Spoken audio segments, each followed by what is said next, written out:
Je suis l'archange Michael. Alors vous êtes réveillé aujourd'hui comme hier, dans le même monde de dualité. Évidemment, puisque le plan 4D, dissocié sur lequel vous évoluez, est configuré ainsi. Ce n'est pas en devenant de bonnes personnes que votre plan va ascensionner. C'est uniquement Gaïa qui décidera du moment de sa transition. Vous n'êtes que de minuscules habitants de la Terre qui peut-être suivront en 5e dimension, ou pas. Son incontournable portail vibratoire sera impitoyable, implacable envers les vibrations qui ne sont pas à la hauteur nécessaire. Ces âmes seront repoussées, ou au mieux ne le verront pas. Les humains sont incroyables. Vous pensez toujours avoir du pouvoir sur tout. Vous pensez avoir votre rôle à jouer dans la transition de Gaïa alors que cela ne vous est même pas demandé, pour la simple raison que vos intentions ne génèrent rien au niveau de l'ascension de Gaïa. La seule chose que vous parvenez à faire en vous regroupant dans vos méditations collectives pour Gaïa, c'est d'étendre et gonfler l'égrégore de l'ombre. Contentez-vous d'augmenter individuellement votre fréquence vibratoire au lieu de créer à plusieurs des égrégores pourris.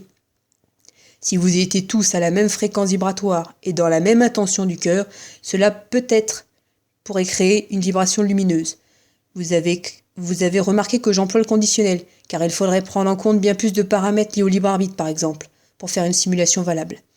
Étant donné l'état de vos fréquences, alourdies par le poids de votre humanité, cela dessert toutes nos actions. L'ombre s'en frotte les mains, comme d'habitude. C'est dingue cette manie que vous avez de vouloir vous rendre indispensable pour le bien de Gaïa. Sans doute un relent d'ego. Occupez-vous donc de vos petites personnes avant d'aller jouer les sauveurs. Laissez-nous faire notre travail pour Gaïa. C'est notre mission, pas celle des humains. Vivez donc vos vies d'humains dignement. Vous vous sentez tous reliés les uns aux autres, je vais remettre de l'ordre dans ce concept. Chacun d'entre vous, puisque vous êtes incarné, fait partie de l'expérience terrestre. Vous formez, à vous tous, l'humanité. Mais en tant qu'humain, chacun garde ses spécificités. Vous êtes donc enchevêtrés les uns dans les autres, de par votre expérience commune dans la matière. Sur le plan de l'âme, vous n'êtes pas un. Chaque âme que vous êtes peut être comparée à une goutte d'eau. Chacune de ces gouttes ensemble forme un océan d'âme. C'est une image afin que vous puissiez l'imaginer. Chaque âme a son karma, chaque âme a des affinités avec d'autres âmes pour travailler dans les différentes vies. C'est ce que l'on nomme les liens karmiques. Point final. Vous n'êtes pas un et je ne suis pas vous. Cette volonté de mettre tout à la même enseigne est ridicule puisque les hiérarchies existent et les fréquences vibratoires aussi. Vous pensez que votre plan va s'arranger ? Eh bien non, c'est exponentiel, c'est comme un éventail qui s'étire vers le haut. À ce jour, il n'y a pas d'issue correcte pour les humains. Et si cela continue, les animaux, les végétaux, les minéraux non plus n'auront pas d'issue favorable. L'ombre est de plus en plus pernicieuse et sournoise. Votre plan va garder de sérieuses séquelles, et nous, les guides de lumière, allons tenter de l'accompagner comme nous le pouvons, sans illusion. C'est la dualité qui permet la traîtrise sur Terre. On vous caresse dans le sens du poil, et cela vous convient. Vous voyez la lumière partout. Vous voyez des signes de la lumière partout, alors que ce sont des synchronicités de l'ombre. Je rappelle que lorsque vous formulez un souhait et que les synchronicités pour aller vers ce souhait se brouillent par des obstacles, dites-vous bien que c'est l'ombre qui vous décourage et vous perturbe par des synchronicités à elle. Ce n'est pas la lumière qui vous empêche de réaliser ce que vous souhaitiez. Alors cessez de vous cacher derrière la lumière et voyez clairement l'ombre qui vous fait front. Nous avons un devoir d'aide aux humains, mais pas à n'importe quelle condition. Votre libre arbitre ne vous sauve pas, c'est le contraire, car il ne nous permet pas d'agir à notre guise.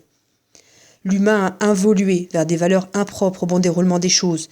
L'humain est à ce jour à l'écoute de son bien-être personnel, mais plus du tout à l'écoute de la nature qui l'entoure. Le bien-être à tout prix, quitte à écraser les autres. L'ombre s'est surfée sur la vague de cette mode qu'est le bien-être. Bientôt, vous direz que c'est salutaire de pourrir la vie des autres consciemment et qu'ainsi vous agissez pour le bien des autres. C'est un désastre, je vous le dis. Je vous rappelle que vos fréquences vibratoires baissent.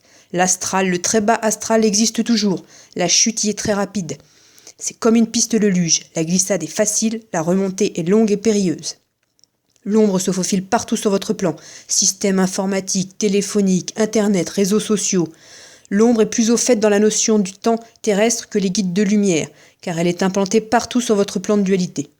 Concernant les dates que vous recevez en canalisation, il faudrait quand même que vous compreniez qu'aucun guide de lumière n'a une idée précise du temps terrestre. Cependant, vous pouvez remarquer des régularités dans les dates que l'on vous donne. C'est toujours aux alentours du 21, pour la simple raison que les guides de lumière n'en ont aucune idée.